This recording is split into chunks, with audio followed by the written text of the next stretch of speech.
back to Libib's booktube channel. My name is Kaylin and I am in the house, in the bed, and not in front of my bookshelf because I'm extremely comfy right now and I don't want to leave my bed. So we're gonna be doing April wrap up today. So I failed miserably at the Owls Readathon this past month. So what's new? I failed at a readathon, don't follow a TBR, so as of right now, I'm going to talk about the book that I am currently reading, and that is Shout by Lori Halls Anderson. This is the Coffee with Kaylin book pick of the month for April, and I'm behind, so I apologize. I'm very sorry. It's going to be pushed back to next week, hopefully. Hopefully I can get this bad boy done. I'm about 80 pages in, and so far it's interesting. So I'm going to continue this and finish this next month. And then we're going to talk about the books that I read in the month of April. First up, I finished the Tea Dragon Festival, as I hit my face, by Katie O'Neill, which was a cute, enormous picture book that I started back in March, and then I finally finished this past month. But this is the prequel to the Tea Dragon Society. It was super cute, super adorable.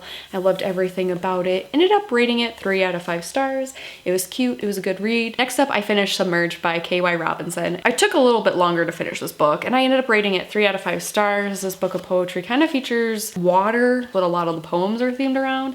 And I really enjoyed the first half. The second half was okay. And I just overall thought it was an okay book of poems. I understand like why there were so many copies because it was a new release at the Barnes & Noble when I first picked this book up, and I'm glad I picked it up. I discovered a new author this year. I liked the majority of the work that was in this, and I rated it a 3.5 out of 5 stars. I thought it was just an average read. There was nothing bad or nothing amazing about it, but it was just pretty good, so I'm glad I read this. So next up is Happily Ever After and Everything Between by Debbie Tung, and this book I received off of NetGalley for review, so thank you.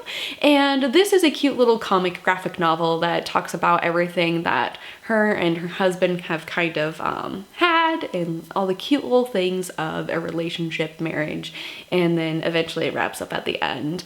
I loved the comics. I thought it was very relatable and super cute and adorable, and it makes me draw comparisons to like relationships on how cute and awesome they are. So if you're in a relationship, I think this book is perfect for you and could be relatable with some of the things that are being talked about in it. I also ended up rating this book 3.5 out of 5 stars because I also really loved and enjoyed it, but it just wasn't like top tier. Like it was great for an average read. And last but not least, I have Break Your Glass Slippers by Amanda Lovelace. This is her new book in the You Are Your Own Fairy Tale series. So there's this book and then the next book comes out next spring. And so I didn't realize that Amanda Lovelace was coming out with a new book this year. Totally forgot about it. Totally didn't even realize it until I saw it sitting on the shelf at Target one day when I walked in. So I hurried up and grabbed this, and this was definitely, I think it was my favorite read out of the month. And also my favorite poem out of this entire book was, "She's so giddy at the very thought of him. She tosses and turns for hours. Meanwhile, he's sleeping soundly.